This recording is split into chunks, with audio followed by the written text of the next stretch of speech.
everybody out there. And lean, if you think about it, as we do our holiday shopping for whatever festive events we're getting ready to do, you have to stand in some of these lines and just scratch your head and wonder, what the heck are they thinking? Where does the customer play into this? But then there are those rising stars, those stores, those places that really understand the customer and understand what value they add and what their purpose is there during the Christmas season. And it's really unique and pleasing to see that. And Williams-Sonoma was just one such place. I was looking for a popcorn maker for my daughter, just happened to see it. And, started looking at it, shuffled her off to one end of the store. And the sales lady was very honest, frank, and candid and said, they don't work well. We keep getting a lot of returns. She said, I wouldn't recommend doing that. And, showed me a host of other things that might fit the bill. But, looking out for the customer, waiting on us, there are lines there, we're going quickly, so I was pleased. And hopefully everybody has a good holiday. Today we have a great friend to the Lean Nation, Bob Emiliani. Bob Emiliani is really an extraordinary guy. He's a Lean author, does a lot of writing, has written for many, many years. Plus he's really digging deep into the archives of Lean, its roots, its foundations, and trying to really surface that, as well as he's an educator. So it's great to have a guy that understands operational excellence, Lean, and that is educating the future of what our country is. So Bob Emiliani, welcome to Lean Nation. Thank you. Pleasure to be here. And lean leadership began, you think, in the early 1900s. Well, you're right. There's elements of that going on way back then. Yep. And and one piece you gave me was on bricklaying. Mm-hmm.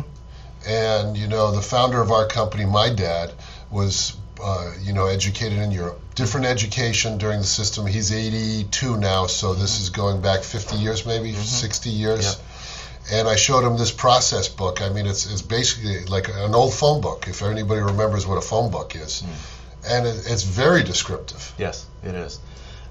There's a technical aspects of it, of course, but then there's a leadership aspects that has to accompany this. And so for people to want to join in on doing all these good things to improve productivity and so forth, it's got to be good for them as well. It can't result in some way hurting them. And so a big part of lean leadership is for the leaders to understand that to get the continuous improvement and improve productivity and so forth, that they've got to make sure the outcomes are good for the workers as well as the other key stakeholders, the customers, the suppliers, the community, and so on, and investors.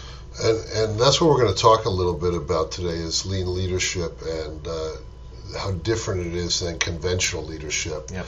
And really that lean leadership is a more humanistic, a more gestalt, some of the pieces is greater than the whole, and look at life. And me as a leader, so we're going to talk back and forth about it. Sometimes I even have a tough time and scratch my head and wonder, you know what, guys, what piece of this aren't you getting? What's the fear? What's the holdback? Yeah. And if you really pay attention to watching to people's faces as you talk to them, instead of being the leader to send them off and say, well, they just don't understand it, you got to watch the visual cues on what's going on. So I myself have started to slow down a little bit and take an extra 5, 7, 10, maybe an hour, if it's really critical, to kind of turn that around, and you can feel that change. So how can we all get better at that? What's going on?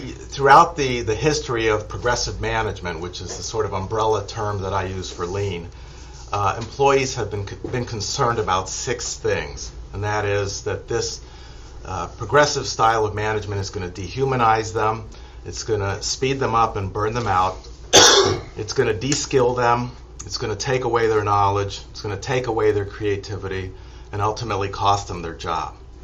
And this has been a consistent theme. If you go back and read in the old days, in the 1910s, 1920s, 1900s time frame, these are the concerns.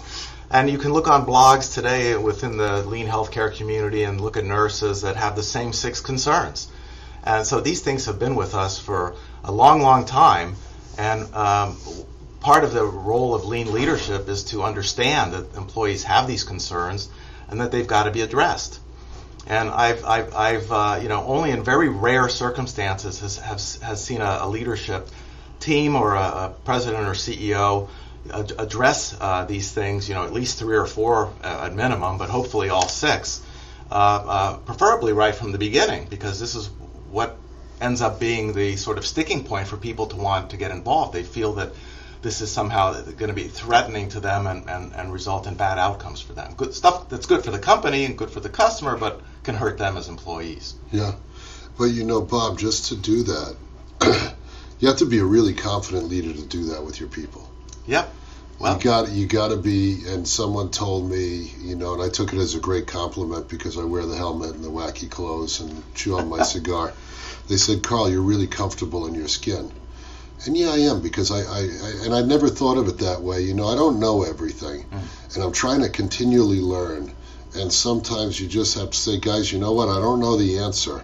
I don't know some of the outcomes, but I know if we don't do something, right, it's not going to be pretty. Well, that's a distinguishing characteristic, though, of a lean leader, is somebody who wants to learn. The non-lean leaders are people who've got it all figured out and know everything and don't think there's anything new to learn. And so, as long as the leadership can get some comfort around the notion that they don't know it all and there's lots to learn, and in fact some of the stuff that they were educated in may in fact be totally wrong for lean, and not may in fact, but is in fact totally wrong for lean, and be open to learning new things. And again, when you find effective lean leaders, that's a key common characteristic.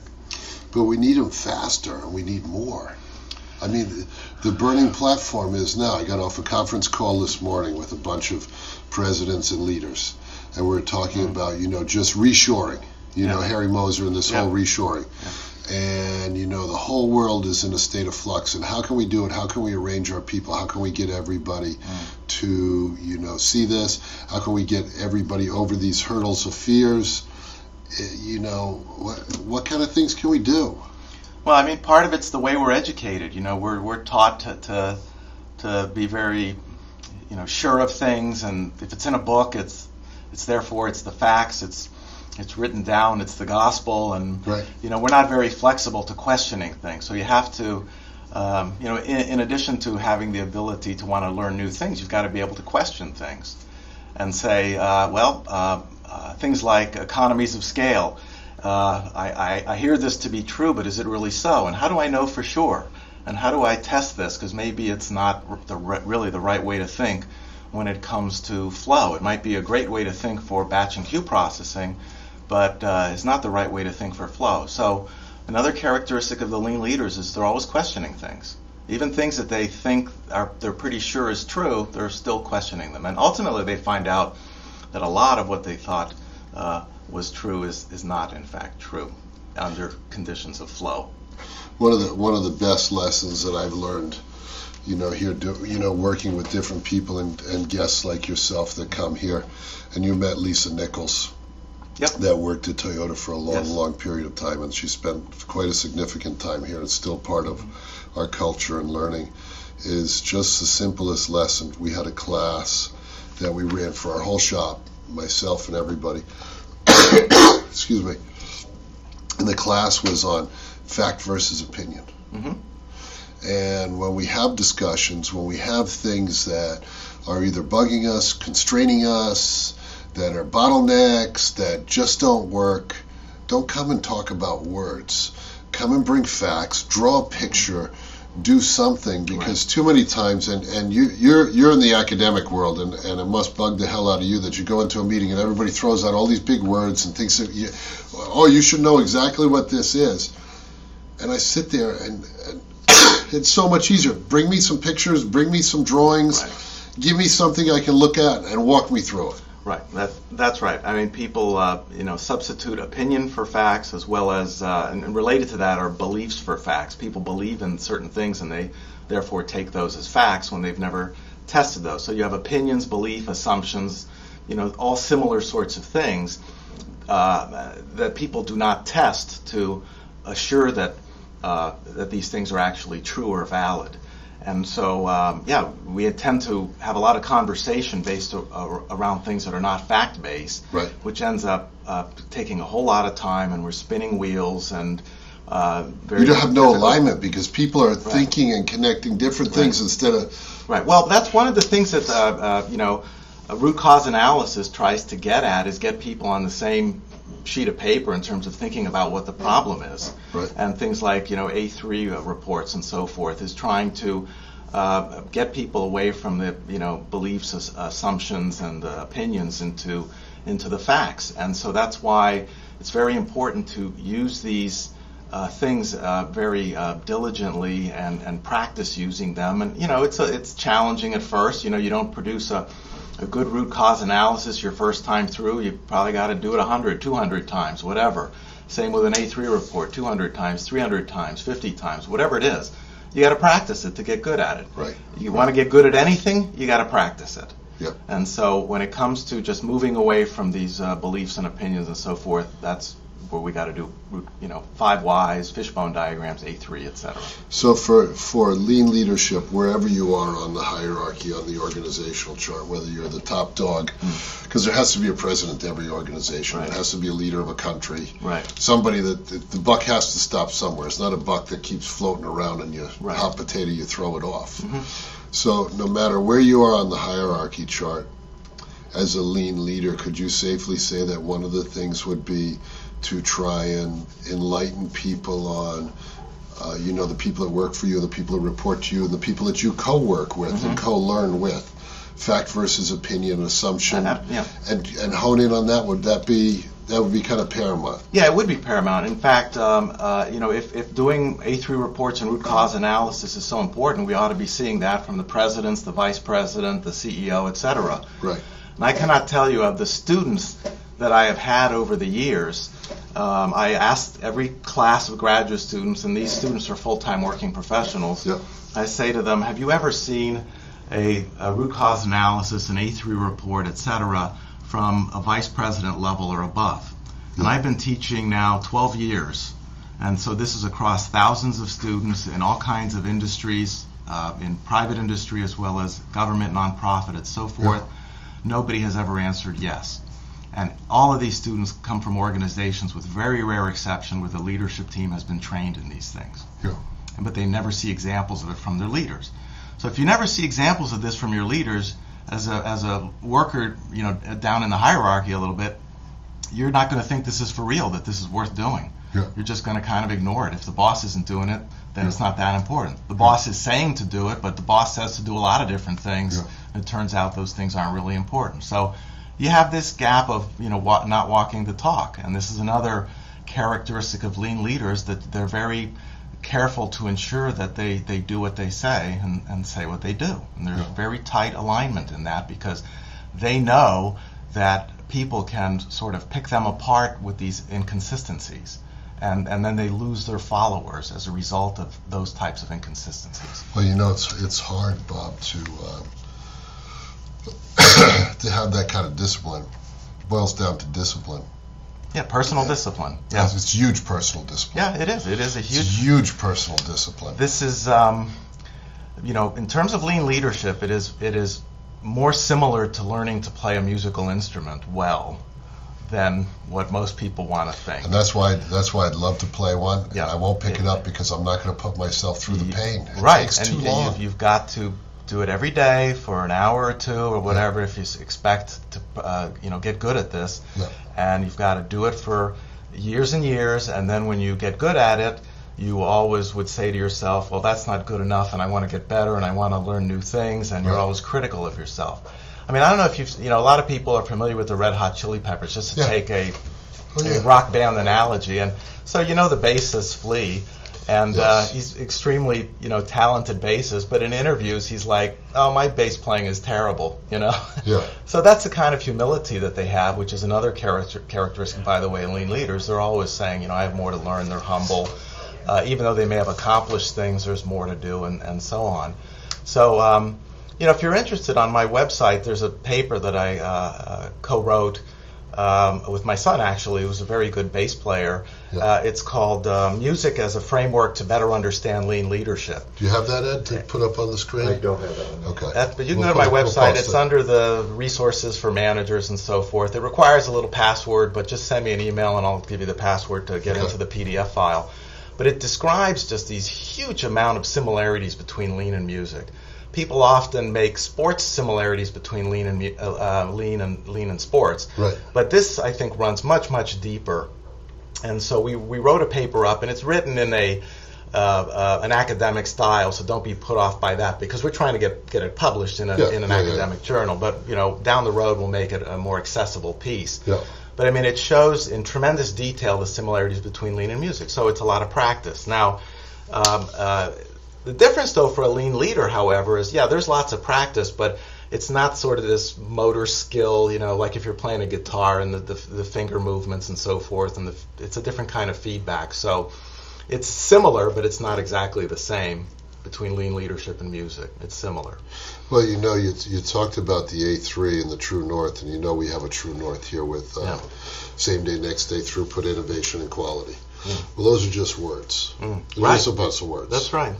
And unless, I can have dialogue with everybody out here and really, get an emotional connection and share with them why these are important to our success and customers wanting to come back to us, it's just a bunch of words. Right. And with that being said is that the discipline that I have, where I've try to discipline myself, is doing this show, sharing lean, letting people come here, learning as much as I can about lean, and then practicing those tools. Do I do every one? I'm not even close to even getting them in the realm of, I have a thought, an idea, and this seems like a great tool. Let's start working it. And I look for input from everybody else so we can all co-learn and share and develop our own little style, our own little system that's part of the VibeCo production system. And one area that I found that was really hard, where I got challenged for some coworkers here, was that people said I don't delegate enough. I said, what do you mean I don't delegate enough? Well, you micromanage this and you do this and you do that. And then you do problem definition, you don't define. Yep. I said, all right. Yep. I said, when you're telling me this words about delegating and defining, I don't even have any emotional connection to what delegating looks like. Yeah. Yeah. So, not all of us can be good in good things. So I said, okay, let's put together a little team if you guys feel that way. And I kind of know that, I know where I want to go, but maybe I don't have the best way of getting it across. So we put together the D&D team, not the Dunkin' Donuts, the Define and Delegate team, or Delegate and Define team. And we came up with our own little process where there was a disconnect from me to everybody else. And we have orange sheets. So if there's a thought process and we sit around a room and we see something that's an opportunity or a constraint, and then I give it to an area of responsibility and have some feedback, and Ed will get Linda. If you yell out to Linda, she'll bring one. That the feedback loop is that they do it in person, they do it in a week, they do it in a month, they do it electronically. So there's some benchmarks and things like this to do this, because I said, guys, you may not know, but I think that I'm delegating and I'm defining to you. And Linda was listening to the show, so she's bringing one in. She's great. VibeCo orange sheets. Yep. And it says here at the top, Carl needs help, process sheet. Right? And then it talks about the topic of focus. I can draw pictures. I can attach things to this. So it's not some big doggone directive. This is just something, guys, and then we get a feedback loop going one-on-one with this sheet that, the time frame for the response, its method of responding, and then next steps. Then the process sheet goes into the coworker, the team member, goes into this green sheet that they take. First we refine down, because usually I'll delegate like 10 things and they'll say I can only do one. Let's figure out what you really want to delegate. Yep. And then they'll give me back this green sheet, and it's a project title, time, who the stakeholders are, some milestones, some time frame, PDC, feedback, conclusions, and we end the damn thing. Because you know yourself, whether it's school, whether it's business, whatever it is, a lot of people don't have a conclusion to stuff. Right. Yep. There's open-ended. Yes. How does that fit into this? Well, I think I like what I'm seeing in terms of you're getting feedback that's surfacing a problem, so you're recognizing the problem, you're reacting to it, you're developing with teamwork a process for dealing with a particular problem that will be further improved as things move along, and so this is part of the part of the function of lean leadership is to apply lean principles and practices in as many ways possible within this space of a day, every day, to learn and develop one's skill and capabilities, one's knowledge and understanding. And it's an ongoing thing that you can never really get to an end point where you say, well, I know this completely and I understand this completely. Right. Which is okay. Yeah. And people sometimes have difficulty with that when they first hear that there's no end to learning within the lean environment, because leaders in particular like things to be very definitive and have an answer, and it's yes, no, on, off, whatever. Yeah. But it's a little bit different in lean, and so again, it can be off-putting at first, but people, the people who sort of emerge through that end up becoming the better lean leaders because they don't see that as a barrier. But even in lean though, Bob, you have, and this is where I said, the conclusion, because we do things and really the conclusion is saying, okay, we've done this first PDCA cycle, and we got to a reasonable future state that we feel pretty good with. Right. So, this is our 4th of July, we conquered that, but we have another cycle where we're going to come back in a month, 6 months, maybe even it's a year. Yep. But at least you can go back and say, this is what we did on first run, we see the path, were we able to sustain, and should we improve again? And is it critical to, this true north? And this is where my defining of delegating and where is it in the stack up? Because we're like Logan Airport here. We have all these initiatives, and which initiative is going to land on the runway first? Right. And we need that. All of us need that, because otherwise we feel like we're going running and running and running, and we never feel good about completing. Right, and hopefully people are there's something in the process that allows people to identify opportunities for improvements, and these things can be kept track of so that you can periodically improve the process. Yep. So we have the 6 fundamental things. Do you let your students practice these on you and ask? Do you practice this in your classroom? Just some of the things that in lean, and that they can challenge you, because when I was at University of Rhode Island, and you're a URI alum. Yeah. If I started doing this stuff to a handful of professors, not all of them, right, but a handful of them, I'm on the spigot. I'm done. When I left the industry in 1999, I took what I learned there about lean principles and practices and applied it to higher education. Yep. And so I applied lean principles and practices to how I design, develop, and deliver my courses. And on my website, there's a couple of papers where I've written this up that describe exactly what I do. You have his website up there that you can post for our listeners? What I do and how I do it. But, the basic way of thinking was that if I didn't like something my professors did to me, why would I do that? If I didn't like what they did to me as a student, why would I do that as a professor? Right. And so instead of, the typical thing that students don't like, for example, is a midterm and a final, where the whole writing of the whole grade rests on 1 or 2 exams. And so, but you still need benchmarks, and you still need some kind of metrics. Are you keeping up? Are you in control? I do weekly assignments instead. Good. And instead of them being open-ended and ambiguous, they're very focused.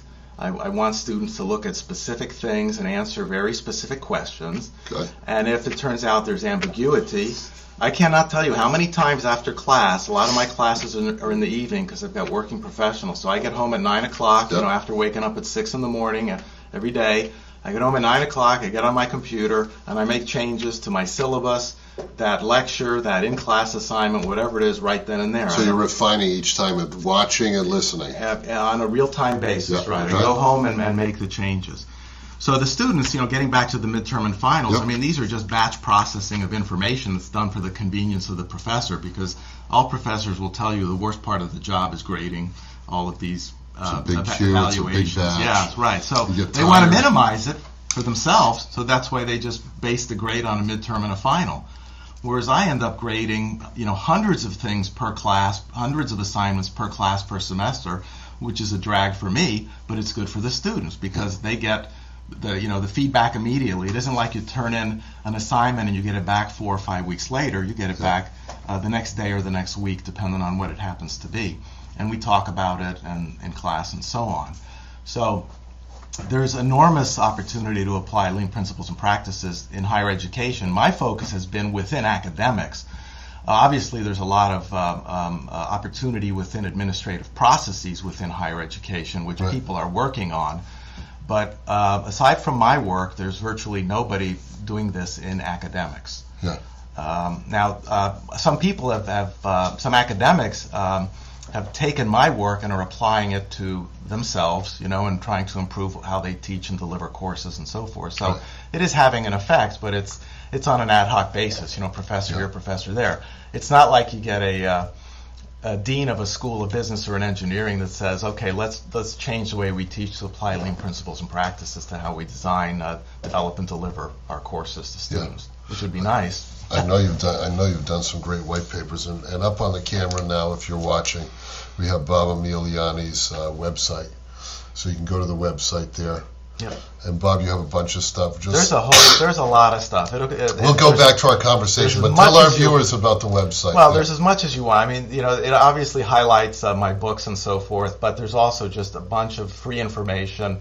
It goes back to things that I've written dating back to 1998. Yeah. All kinds of stuff that's been through a peer review process. It's been journal publications. It largely relates to lean leadership, although there's some topics that are a little tangential to that, but basically is a website that's devoted to lean leadership and learning about lean leadership and how to become a better lean leader. Yeah. You dedicate a lot of time to this stuff. I do, indeed. A lot of time. I do. And a lot of free time. I do, indeed. To this stuff. But, this is a learning process for me, too, So at the end of the day, I'm going to ask you a real boomerang question here. Uh-oh. What do you get out of it? Well, I get out of it. I think first of all, I learn a lot. There's that aspect of it. And in addition, people who follow the work that I do, they learn a lot. So I feel like I'm helping other people. And I think that ultimately that's the big thing that I think is worthwhile doing this, because it helps other people. Plus, hopefully, you get a little bit of remuneration for it. Yeah, you try. Sure, you try to get a little bit out of it. You're not looking to shoot the moon, and I don't think there have been any lean thought leaders that have become tycoons off of. Right. That's not. Norm Bodek, a great guy. Yeah. Jim Womack, just that they feel good and have made a nice living and affected a lot of people in the world. Right, they're making good, solid contributions. We're all trying to do that, make good, solid contributions. And, the books are a way of learning, and they're, in my books anyway, are inexpensive. There's a couple that are printed in color, which is why they're expensive. Yeah. But you're cost conscious with this, trying to add best value at good price. Again, you'll see on my website, there's just a ton of free information, right? And which a lot of people don't provide anything like that. So you're trying to leave a legacy. I think that it boils down to a lot of the people are passionate and want to have some kind of legacy, like the bricklaying that was Gilbreth. Yeah, just trying to help people improve so they can have a better work experience, feel more fulfilled as a result of their contributions at work and in life and so on. Yeah. And Linda had written down for me here, because we're talking about the lean leadership versus a traditional leadership, and you had your 6 components of fundamental concerns for everybody. Yep. And one of the questions that we had was, excuse me, when are you supposed to address these concerns? And how do you get past them? And I'm going to let you answer it, and then I'm going to answer it too, and see where the heck our alignment is here. The concerns should be addressed at any time. There you go. I'm 100% with concerns are going to play. If it's the beginning, middle, end, they're going to pop up all day long. But I will say though that there is information out there, such as what I produce, that bring up a lot of the historical perspective, and the information's out there, so you can start out on your lean journey, knowing these things and avoiding the fundamental problems, the beginner's errors that so many people run into from the start. So if you do a little, if somebody does a little bit of homework and start to understand what have been the sort of recurring beginning errors as people go on their lean transformation, that's what a lot of my books are about. The Real Lean series talks a lot about these beginner's errors and avoiding them and so forth. So a little homework first before we make the big announcements about how we want to embrace lean management and go on our lean journey and so forth. But, a lot of people are already on their lean journey, and so you have to do what amounts to a little bit of rework, but it's important rework to do so that people have a better comfort level for this and don't feel that it's a threat. Yeah. And the concerns are going to come up every time. Right. Every corner, because everything's so dynamic and so fluid that you don't know where they're going to come from, and those you just have to be ready and take the time and address them. Right, and they come at you in all different ways at all different times. People don't express the same concerns the same ways. And if you get somebody, I cited these 6 historical concerns. One person, you can get them over the hump by talking to them. Another person needs to read a book. Another person needs to read a memo. Another person needs to, go visit Toyota. I don't know, whatever. There's all these different ways that people sort of get over the hump. And part of being an effective lean leader is having your radar out for these people's concerns and providing the feedback and getting people over the hump in real time rather than batching it and saving it for an all-employee meeting. You might say it then as well, but you also want to address employees as soon as you're aware of a particular person's concerns. Yeah, and that was another thing that we learned from Lisa as well while she was here, because she did a lot of the Toyota meetings. Or that how do you diffuse when you have a large populace of people and there's just a few that just don't get it. Spending the time offline and being firm and being respectful of those people in a bigger circumstance, because this is the same thing as not everybody's going to get this lean process. Right. Don't spend the time on the lowest populace to switch them when the majority of people sit in the middle of the bell curve. Well, that there's truth to that, but there also is a perspective that we can say that, well, there's a lot of people who aren't going to get this some point along the line, so let's try to investigate and understand why they don't get it. Okay. Because ultimately they may not be happy, and they may have to leave whatever the company is, or they may be asked to leave because they just don't get it and people are at their wits' end. But the reality is you may end up hiring somebody who's kind of like that, who doesn't get it. You thought they did, but turns out they didn't. So if we do some investigating and understand why people don't get it, ultimately that serves us well as a management team, because we're going to always run into people who don't get it. So a little digging is worthwhile. And most people, if you can address their concerns, they come around and say, oh, I get it, and so forth. It is a small number, Bob. You're right. And if you're patient and you figure it out and what connects, it can help down the road. But now companies too, a lot of people, we're using the pencil test and some Marcus Buckingham Strengths Finder and Standout, his newest book, Standout. Have you read it yet? No, I have not. I'll give you a copy before you leave. It's an awesome book. Thank you. It'll be my gift to you for Christmas. Okay. Or Hanukkah or whatever. You got my gift, the advertisement there. I got. Did you put up the advertisement? Let's put up the advertisement there. You got a great gift from Bob. Go ahead and explain this one. This was, I run a weekly ad in keeping with lean thinking, by the way, I don't run one ad for the year. I run one ad per week. Yeah. So I come up with 50, 60 ads per year. And I alternate between an advertisement that promotes my books and then an advertisement that's a parody or a satire, a parody of something lean or a satire of something that's not lean. And so last week I ran this one featuring Carl and making a little joke, and Carl's good-natured about it. Him inventing products that help shake batch and queue thinking out of leaders and to move lean thinking forward. With a couple of I thought it was barbecue. I thought that was barbecue. Oh, that's batch and queue. Yeah. Couple of new vibrator products. Yeah. One looks like a cattle prod. I don't know where they're going to put that, but we'll leave that. Well, notice what it says there. Yeah. It says exact location of vibrators on body is Carl's special secret. It says on body. Okay, I was very clear when I. Yeah, not in body. Correct. Very clear when I wrote that. And that's one of the things too, that I talk about with leaders, and not that I am the best by any shape or form of the imagination, but I try like hell, is that the passion when you're in work, your passion has to be the same as what your real passion is outside of work, being your sailing, your golf, your golf croquet game. Yes. You've been to those. Yeah.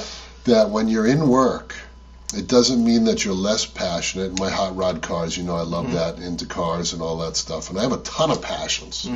But when you're in work, that passion, you let those things go, and you do the same zeal, lust, passion, energy here with the work. Absolutely. And sometimes people think that if they don't think about their golf game all day, that it's going to get worse. It might even get better because... Right, you're not thinking about it all the time. You're not thinking about it, and you're clearing up things that probably when you're playing golf are on your mind that aren't going well in another area. Yep. Well, that's another characteristic of lean leaders is to be very passionate about lean management and improvement and improving themselves and having the practice discipline and so forth. Right. And all the things we've talked about, as well as they're very passionate about their outside interests as well, which can be things like golf or, you know, hot rods and whatnot. Yeah. But yeah, it's very well, you have to have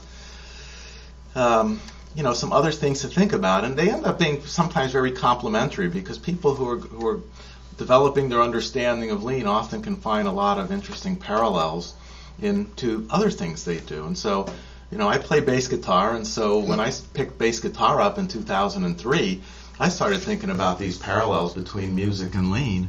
And so I'm passionate about bass guitar. I practice every day and so forth, and I just love it. And that's a beautiful thing. So we're talking about lean leadership as in contradiction or as different as it is to traditional lean leadership. Now, at the beginning of the year, I'm going to go and speak to two big organizations. One that we're a part of a supply chain that supplies us with equipment and things here and parts of our pieces. And they're bringing in people from around the globe. And they're going to really stress this operational excellence. I call it that more than lean, because they're really starting to look at that they don't understand customer pull and some things as well as they'd like to. And especially across the broad campus, the world. Okay, so you're going to focus on that. Yeah, so what kind of things, you know me and you know some of the things, because I'm going in there kind of in a unique position, because I'm president of this company. I'm also a customer, but I'm also a manufacturer just like they are.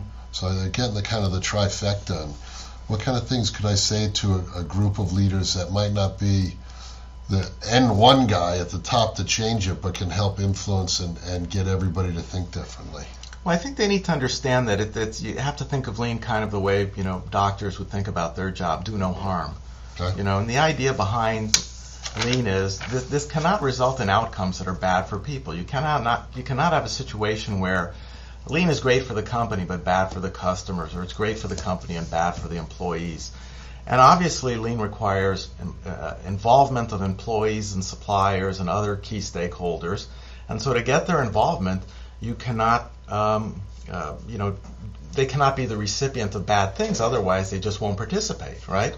They'll find ways to sort of back out or you know, go through the motions, check the box, but not really be engaged. And this is what happens all the time when employees, again, those 6 things that they fear and so forth, they just go through the motions on improvement. They'll check the box and do something, but then, you know, they have no real interest in it. You don't capture their hearts and minds if they have a sense that this is going to hurt them. So the people that you address really have to understand that the application of lean management and what you know differentiates lean leadership from normal leadership is this idea of non-zero sum. Non-zero sum meaning win-win. You know, it's not a perfect world. People don't win as much as they, you know, might like, but they're certainly not going to lose as much as they could compared to conventional management, which is largely, not exclusively, but largely zero-sum minded. You know, I win at your expense. Right. That's the way normal management operates typically. That's why, by the way, those leaders, that they have a very, you know, sort of rigid perspective that that I know business, right? If I win, you lose. What else is there to know? You know, whereas a lean leader says, well, if you want to make it win-win, it's not so deterministic as that. You know, there's things to learn. There's things you don't know. You're never done learning, and so on. So if you're going to motivate a lot of these people to think about lean and contemplate a lean journey and so forth, I would say, you know, hey, you got to get educated. You got to start to understand what lean is and what it isn't. You've got to approach it from a non-zero sum standpoint. It's got to be win-win. They have that. You stressed the point that they're learning new things. You got to be open to learning new things. Lean has to be led, which means the leaders have to learn new ways of doing things and thinking about things. And if they can do that, then the followers will follow. But if they lead thinking that lean is just a bunch of tools that people at lower levels go do, that's no good. Or the example I gave you earlier, if the managers are saying it's important to do root cause analysis and A3 reports and all, and they're not doing it themselves, then people aren't going to take it seriously. And management has to be involved in Kaizen and improvement processes. Yeah. That's another extremely important point to emphasize. This is not for everyone else. It's for everyone. Does that help you? Yeah, it helped me. And what you talked about earlier, you talked about nurses in hospitals and people, feeling that they're going to have to work faster, that they're going to be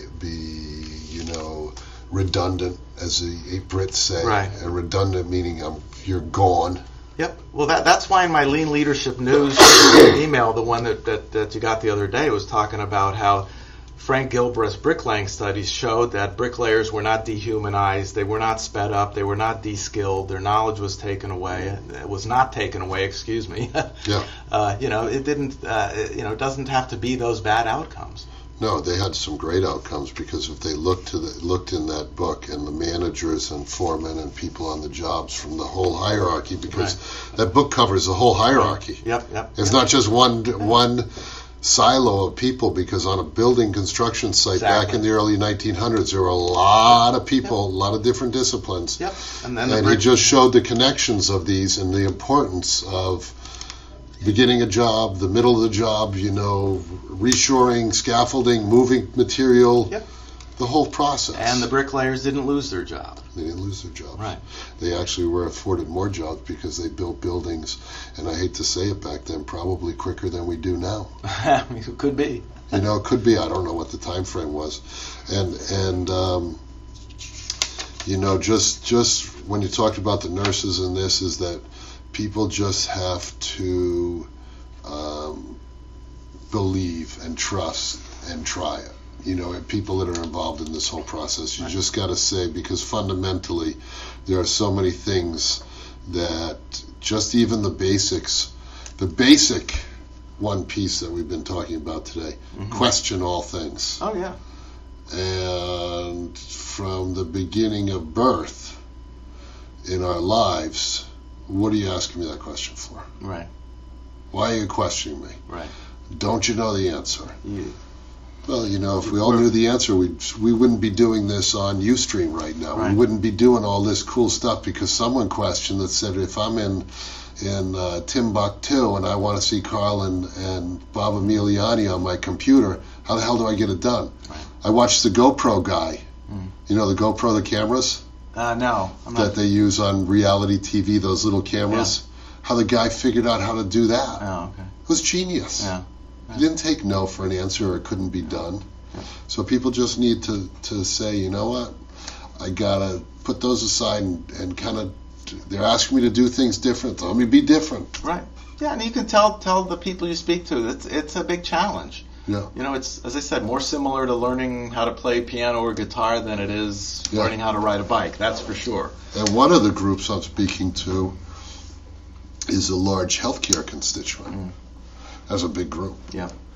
So they're asking me to come and speak, and that's kind of a little bit different. I'm going to use our friend Mark Graben to help me a little bit with that, just so I get into at least the pieces. You're in the ballpark. You get in the zone. No, I got to get in the same ballpark. Right. I can't be playing at Wrigley and they're at Fenway. Right. The two teams are in two different places. Absolutely.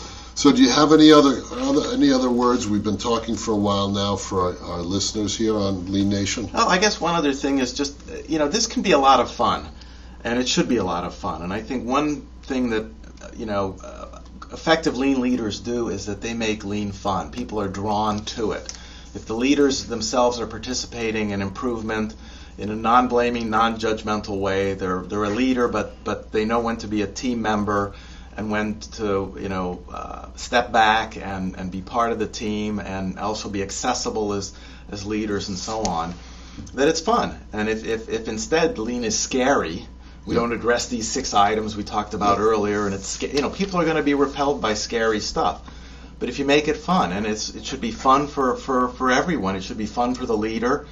It really is kind of a high energy level of engagement and so forth. And so if you're not having fun, then it might be a burden. So, but if you have fun, then it's something you want to enjoy and revisit and stick with it. Yeah. And it's similar to a lot of musicians. They're having fun with it. They want to learn more. They want to keep, you know, they look forward to practice. Right. They look forward to performing. Yeah. I look forward to the reinventing ourselves every day. Yep. We get to reinvent ourselves every day. If you don't like it, then change it. Right. Do something different. Yep. Ed, do you have any posts to put up for our viewers? Bob's website. We'll close with Bob's website. And, you know, next week, we don't have a show next week. Christmas week, or after Christmas week, in between New Year's week. So happy Hanukkah, happy New Year, happy Kwanzaa, and we'll see you back here on January 4th. We have Adil Dalal. Do you know Adil? No, I don't. Adil is unbelievable. He's like you. He's a writer. He's a writer. And Adil is from India, a U.S. citizen now, I think, or I hope he is. I'm just kidding, Adil. He's been in the U.S. He's an academician as well, and he's written a book on leadership. And I think I know I have my copy that he signed for me here in the office. But this is like the Manhattan Yellow Pages. It's just unbelievable. Wealth of knowledge. He's a fun guy, so he'll be on. And have a Merry Christmas, Bob. Good. Same to you. Okay. Thanks, Ed. And that's it for the Lean Nation today. We're over and out.